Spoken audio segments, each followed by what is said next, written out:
y a, dans nos livres sacrés, je ne sais combien de montagnes dont l'histoire est embaumée des plus doux souvenirs.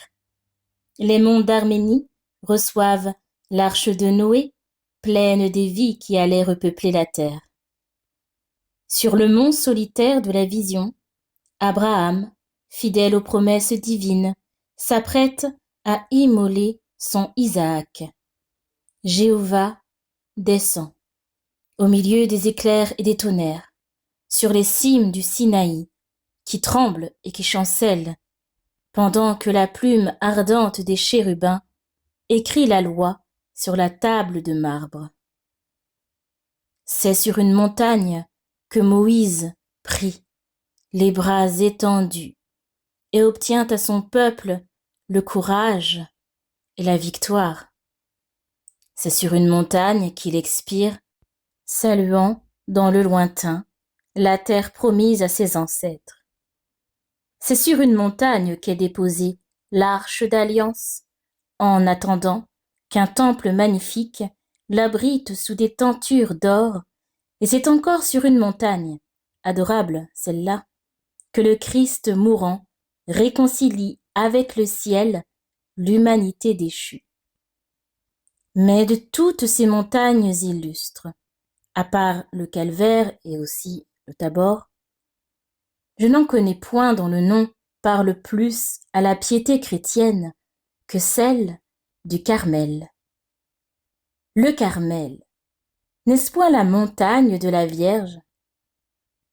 Elle l'a choisie, dès les temps les plus antiques, en s'y montrant à Élie sous la figure d'une nuée légère qui, s'élevant de la mer, couvre aussitôt la terre de son ombre et l'arrose d'une pluie fécondante.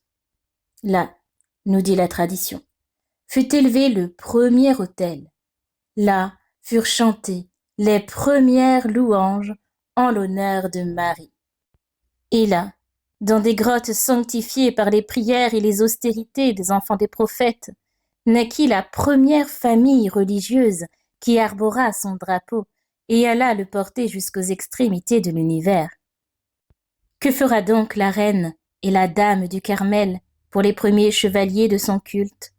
Un jour, c'était au XVIIIe siècle, elle apparaît à Simon Stock et lui présentant le scapulaire, « Prends, lui dit-elle, ce vêtement de ton ordre, reçois-le comme le gage de mon amour et le signe de mon aide puissante. » Le lendemain, la dévotion au scapulaire s'épanouissait comme une nouvelle fleur dans le vaste champ de l'église, et tout serviteur de la Vierge voulait porter ce vêtement béni. On vous a parlé bien des fois de cette dévotion qui a les promesses de la vie éternelle. Ne sachant et ne pouvant mieux dire que ce que vous avez entendu, j'aborde donc un autre ordre d'idées, sans perdre de vue l'image vénérée de Notre-Dame du Mont-Carmel. Marie nous est montrée souvent dans nos livres saints sous l'emblème d'une montagne. Une pierre, dit le prophète Daniel, s'étant détachée toute seule de la montagne, brisa le fer et les reins, l'or et l'argent. Abscissus est lapis de monte sine manibus. Qu'est-ce que cette pierre qui broie tout ce qui se dresse devant elle? C'est évidemment Jésus-Christ, dont la puissance a détruit le paganisme et fondé sur ses ruines un monde nouveau. Et la montagne, d'où elle se détache sans la main de l'homme, sine manibus, c'est sa mère, qui par un prodige ineffable reste vierge tout en enfantant le Sauveur. Marie. Le prophète David la salue comme la montagne sainte sur laquelle le Verbe, descendu des cieux, a établi le temple de sa divinité. Fundamenta eius in montibus sanctis. Dans un autre hymne qui touche au lyrisme, il la chante comme la montagne riche et fertile où le Seigneur se plaît à habiter. Mons pinguis in quo bene placitum est Deo habitare in neo. Et aujourd'hui, l'Église nous la représente comme le Carmel dont le prophète Isaïe a dépeint la gloire et la beauté. Et décor Carmélie. Pourquoi ce symbole? La montagne nous rappelle tout d'abord la pureté de la Vierge sans tache. Regardez la plaine. Qui voyez-vous? Il y a des nuages qui peuvent à peine dissiper les rayons du soleil.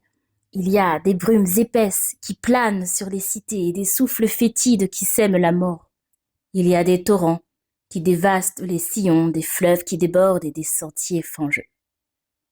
Mais gravissez la montagne, et à mesure que vous en parcourez lentement les rampes silencieuses, l'air s'épure, l'horizon s'éclaircit, la poitrine se dilate et parvenue à la crête. Oh, qu'il fait bon! Ici se taisent tous les bruits de la terre. Quel calme! Quelle paix! On dirait que le soleil a plus d'éclat, le ciel plus de transparence, les fleurs elles-mêmes plus de parfum. Et tandis qu'à vos pieds gronde l'orage, le sommet de la montagne resplendit, baigné dans la lumière. Voilà bien Marie, la Vierge toute pure. Fundamenta eius in montibus sanctis. Nous, dans la plaine, nous respirons un air qui dessèche et flétrit.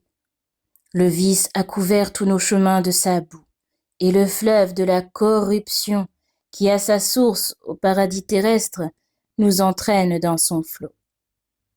Mais levez les yeux vers la montagne, sur la cime la plus élevée et la plus rapprochée du ciel. Quelle est cette créature privilégiée dont la vie n'a point d'ombre? Votre cœur l'a reconnue, vous avez nommé Marie. Et Marie, elle est, comme la chante l'Église, la fontaine scellée dont rien n'a troublé les eaux. Fons signatus. Elle est le jardin fermé que n'a jamais traversé le passant. Hortus conclusus. Elle est le buisson tout en feu que ne dévorent point les flammes. Non comburatur rubus. Écoutez encore l'Église. Marie, c'est la colombe dont les ailes ont la blancheur de la neige et du lys. Veni, columba mea. C'est l'aurore qui de ses rayons d'or éclaire l'horizon. Aurora consurgens. C'est le soleil qui brille de tous ses feux dans un ciel sans nuages. Electa ut sol. Et pour tout dire en un mot, c'est la Vierge immaculée. Et macula non est inte. Cherchez, même au séjour des élus en dehors de Dieu, la sainteté par essence, une vie dont la pureté projette autant d'éclat. Il n'est pas de saint qui n'ait eu son heure de défaillance, et alors même que sa volonté n'ait jamais succombé dans la lutte, allez à la source de sa vie, si transparente et si limpide. Qui trouvez-vous? Tous nous tombons, avant de naître, sous l'anathème de la justice divine. Tous nous sommes flétris dans la fleur avant qu'elle s'épanouisse sur sa tige. Tous nous apportons au berceau, dans l'âme et dans le corps, une terrible meurtrissure. In peccatis concepit, me mater mea.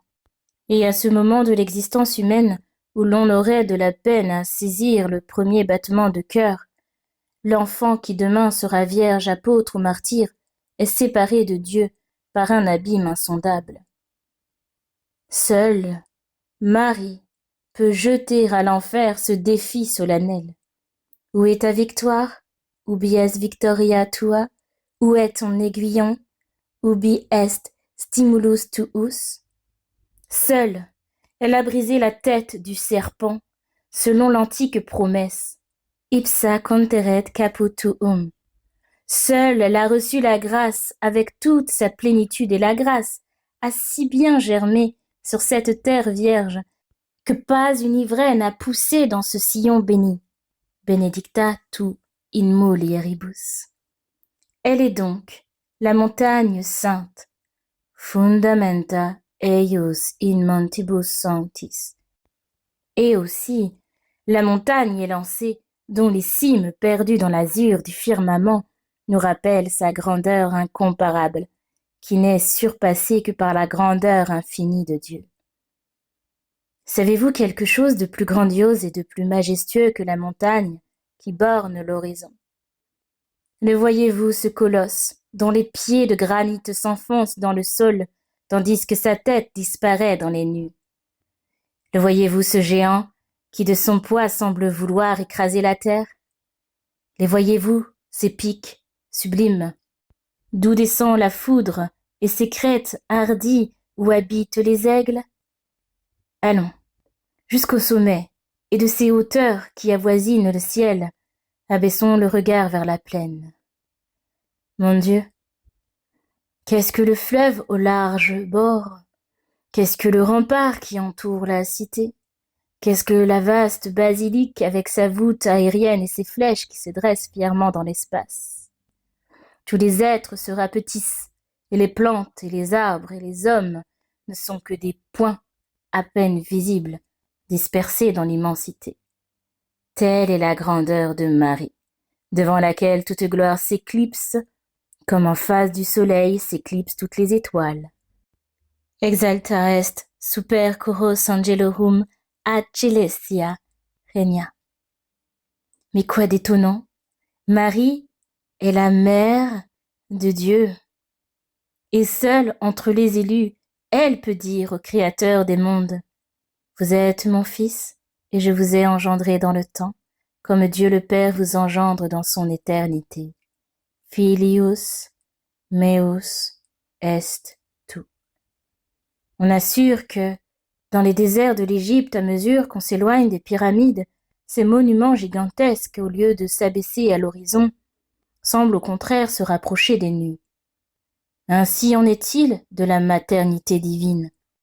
Contemplée d'ici-bas, cette dignité suréminente s'élève encore, et lorsque je cherche la cime, elle se perd, dit saint Thomas, dans les profondeurs de la divinité. Attingit ad fines deitatis.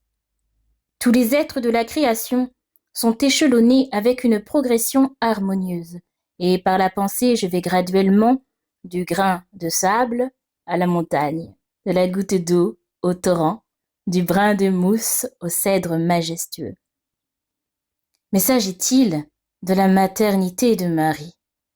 Je ne sais plus où trouver des termes de comparaison, et c'est en vain que je me représente, avec les plus riches couleurs, les gloires de la terre et les gloires du ciel. Autant le ciel est au-dessus de la terre, autant et plus encore, cette grandeur l'emporte sur tout ce qui n'est pas Dieu. Et Dieu lui-même, tout-puissant qu'il est, pouvait-il conférer à Marie une grandeur plus admirable que de la choisir entre toutes les filles d'Israël pour lui servir de mère? Oui, Dieu pouvait tirer du néant un soleil plus radieux, des étoiles plus étincelantes, une terre plus féconde. Il pouvait donner à la mer des abîmes plus profonds, à la fleur des parfums plus suaves, et à l'arbre des fruits plus délicieux.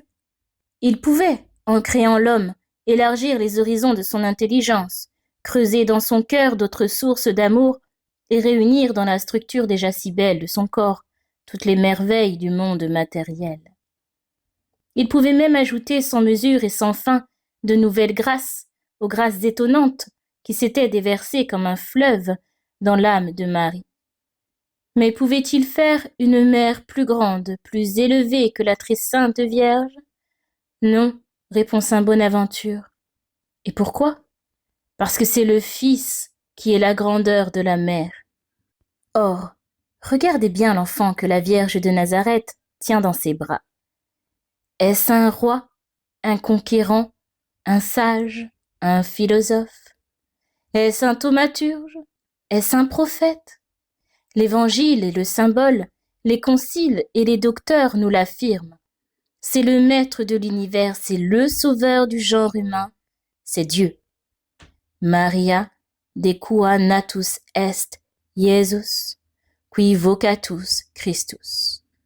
Et, en l'appelant à être sa mère, Dieu l'a placée à une hauteur que tous les hommages des siècles ne peuvent atteindre et que leurs adorations peuvent seules dépasser. et il l'a investi d'une royauté qui n'a d'autre limite que l'espace et qui se prolongera dans les siècles éternels. David l'aperçut un jour dans une vision prophétique, et elle était assise, comme une reine, à la droite du grand roi. Astitit regina ad dextris tuis. Saint Jean la voit, à son tour, dans son extase de Patmos, et la lune se balançait sous ses pieds, et sur son front brillaient 12 étoiles réunies en couronne, et le soleil la revêtait d'un manteau lumineux. Amicta Sole. Et si nous prêtons l'oreille à ce concert de louanges qui s'élève de tous les points de l'univers avec les brises de la nature, le tintement de la cloche et la voix majestueuse des flots, que nous dit ce chant des siècles et des peuples? Marie est reine. Salve Regina. Elle est reine du ciel, et dans le ciel, au-dessus de son trône, il n'y a que le trône de Dieu. Et devant elle, inclinez-vous. Anges et séraphins, vertus et puissances, patriarches et prophètes, vierges et docteurs, apôtres et martyrs. Et lorsque les chérubins ont brûlé l'encens dans l'urne des parfums, et lorsque le chœur immense des élus a chanté l'Alléluia, tout le ciel se prosterne devant la mer en redisant aux échos du paradis cette acclamation de l'amour: salut à notre reine. Salve Regina. Et sur la terre, que sont tous ces temples où Marie, du haut de ses autels, voit à chaque heure s'agenouiller à ses pieds la foule recueillie? Que sont toutes ces fêtes qui nous rappellent son souvenir et reviennent avec des hymnes et des prières, des lumières et des fleurs? Qu'est-ce que cette merveilleuse floraison de la piété chrétienne qui lui donne ce que le cœur a de plus pur et ce que la science et les arts ont de plus riche et de plus gracieux? Qu'est-ce que ce peuple de pèlerins qui, bannières au vent et cantiques sur les lèvres, gravissent toutes les collines où s'élève un de ces sanctuaires comme un phare d'espérance au rivage des mers? C'est l'Église qui proclame sa royauté dans un concert universel. Salve Regina. Reine du ciel et de la terre, Marie l'est aussi des enfers. Et s'il nous était donné de pénétrer du regard au fond des noirs abîmes, qui verrions-nous? Le serpent infernal se roulant et se tordant au milieu des flammes, sous les pieds de la Vierge Immaculée, qu'il n'a pu blesser à son talon vainqueur. Et tu insidiaberis calcaneo eius.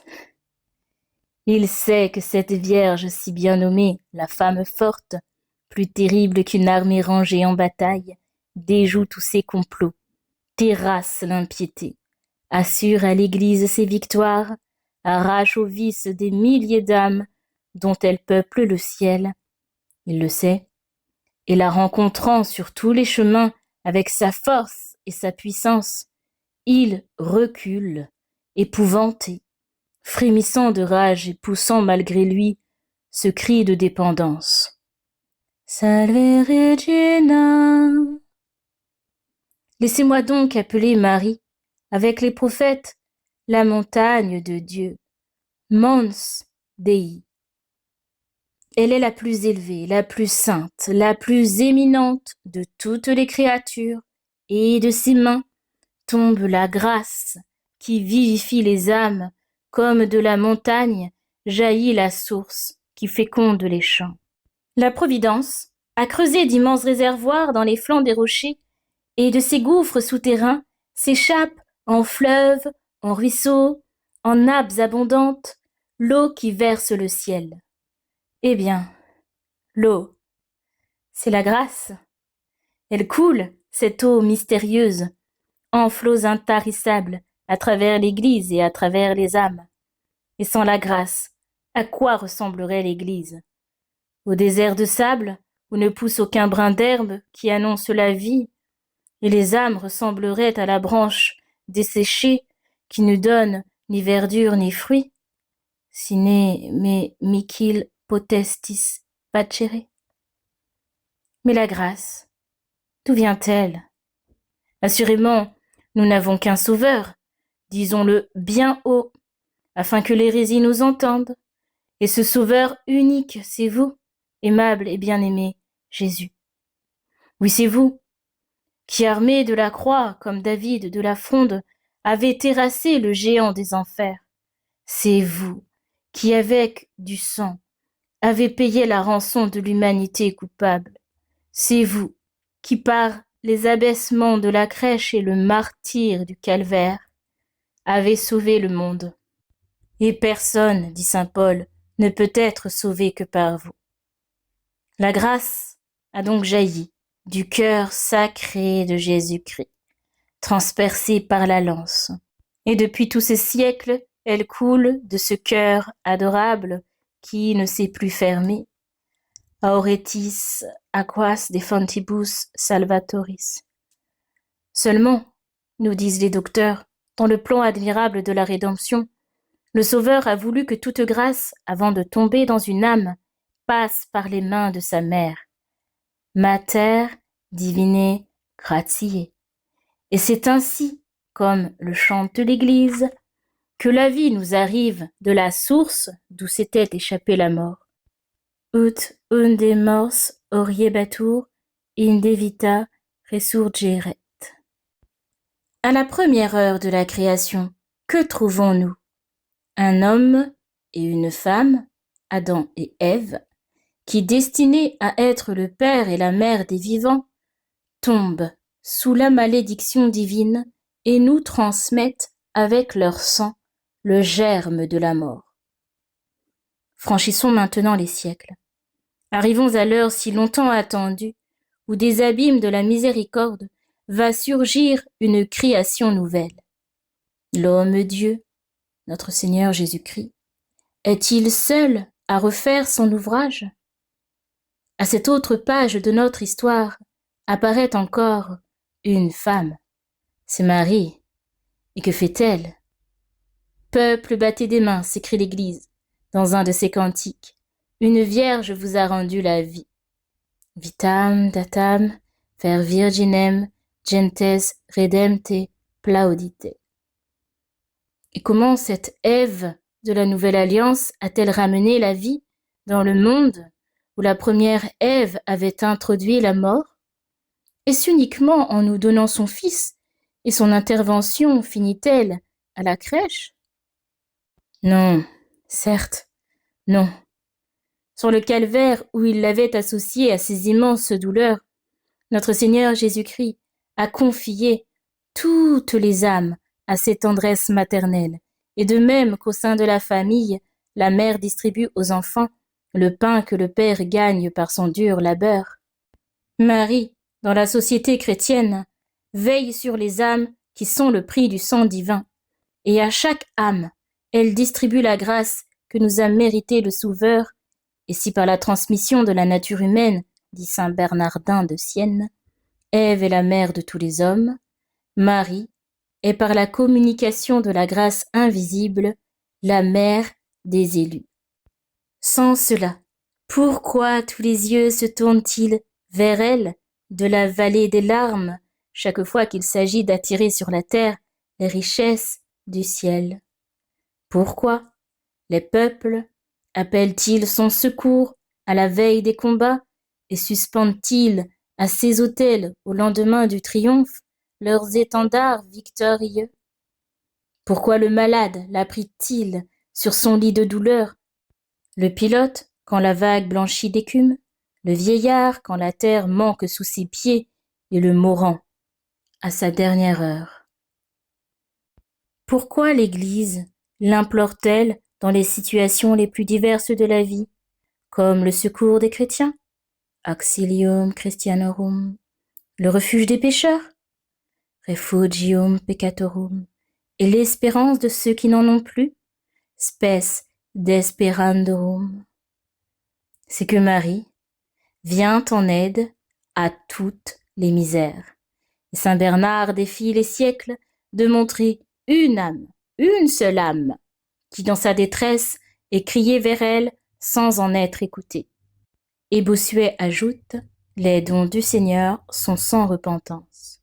Or, puisque Dieu a voulu qu'une première fois Marie donna le salut au monde, ce premier dessein ne changera jamais et tous les siècles recevront Jésus-Christ par la charité de sa mère. Et voilà comment notre douce Vierge est la montagne riche et féconde. Mons coagulatus, mons pinguis. Allons donc à cette montagne dont le Seigneur a consacré les cimes, accendamus ad montem Domine. Allons-y, lorsque la tentation agite le cœur, et nous y trouverons un abri contre l'orage. Allons-y, pour en gravir les sentiers, en imitant les vertus que Marie offre comme modèle à tous les âges de la vie. Allons-y surtout, puiser l'eau qui rejaillit à la vie éternelle. Fonsaque salientis in vitam aeternam. Aussi, toutes les âmes qui croient à l'intervention de la prière dans le gouvernement du monde accourent à cette montagne à leurs heures assombries, et c'est d'ici que nous attendons le secours. Lorsque des jours de tristesse et de deuil se lèvent sur la cité, levavi oculos meos in montes unde veniet axolium mihi. Parlez donc à Dieu de nos tristesses et de nos douleurs, de nos tentations et de nos luttes, et plaidez si bien notre cause dans votre langue du ciel, que désarmé par vos prières de séraphins, le Seigneur détourne de nous les fléaux de sa justice. Ut avertat indignationem suam a nobis. Redemptoris mater, qui per viga